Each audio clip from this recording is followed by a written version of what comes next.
All right, so you've got a business idea. You're fired up, maybe a little nervous, and you just need to know if it's any good. So you start asking people for feedback. But the feedback you get, well, it's usually pretty useless, right?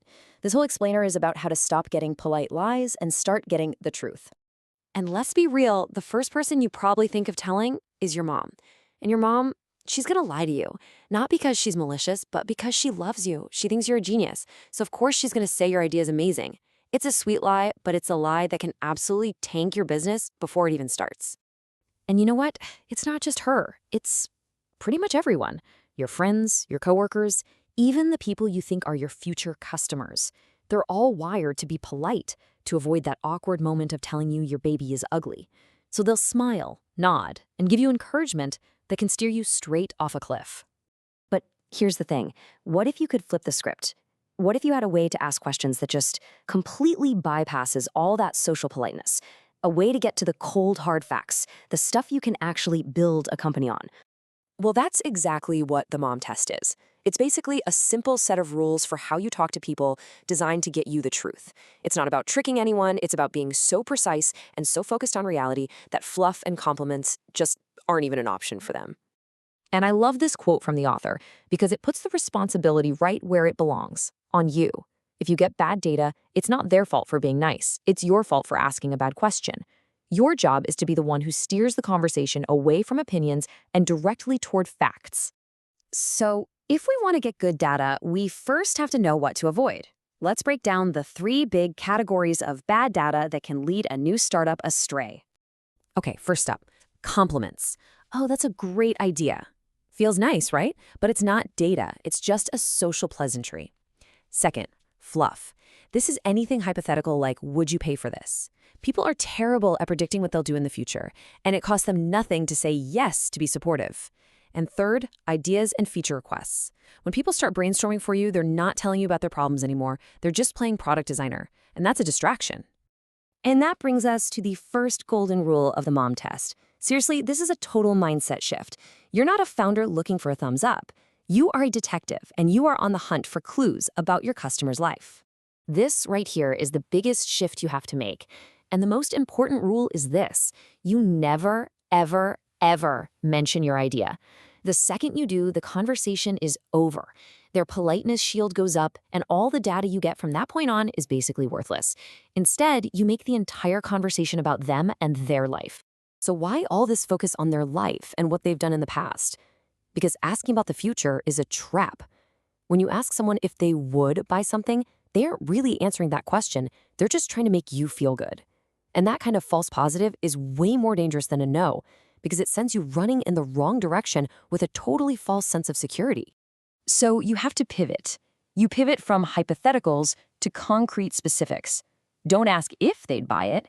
Ask how they're solving that problem right now. What have they already paid for?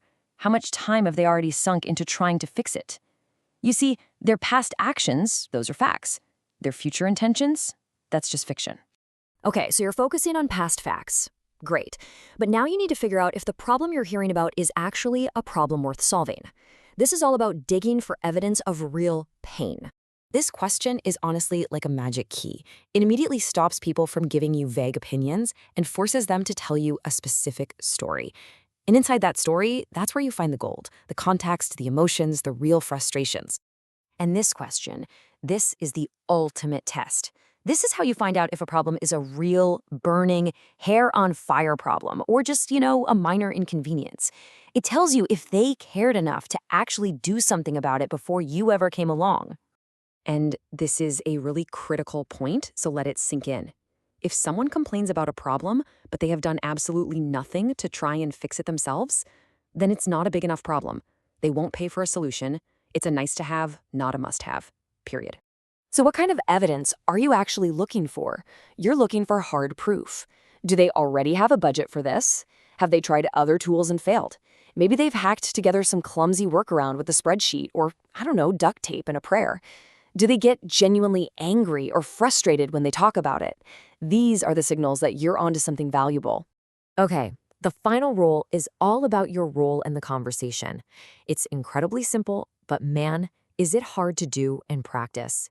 You are there to learn, not to sell, which means You need to shut up and listen. You should be aiming to talk for like 20% of the time, max. Think of yourself as a journalist trying to pull out a story. You ask these really open-ended questions, ones that start with how or what or why, and then you just let the silence sit there. It feels awkward, but people will rush to fill that silence with exactly the information you need.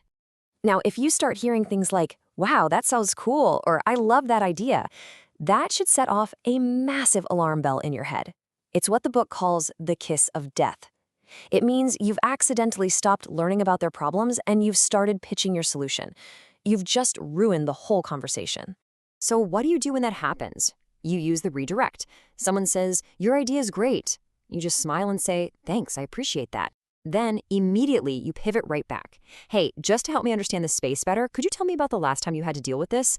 You just graciously ignore the compliment and pull them right back to the facts of their life. Okay, let's pull all this together. This isn't just a bunch of cool ideas. This is a real practical playbook that you can use for every single conversation you have when you're starting something new. So here are the 3 golden rules, all in one place. 1. Hunt for facts about their life in the past, not opinions about your idea for the future. 2. Uncover real pain by asking for specific stories and looking for workarounds they've already built. 3. Listen for their problems instead of pitching your solution.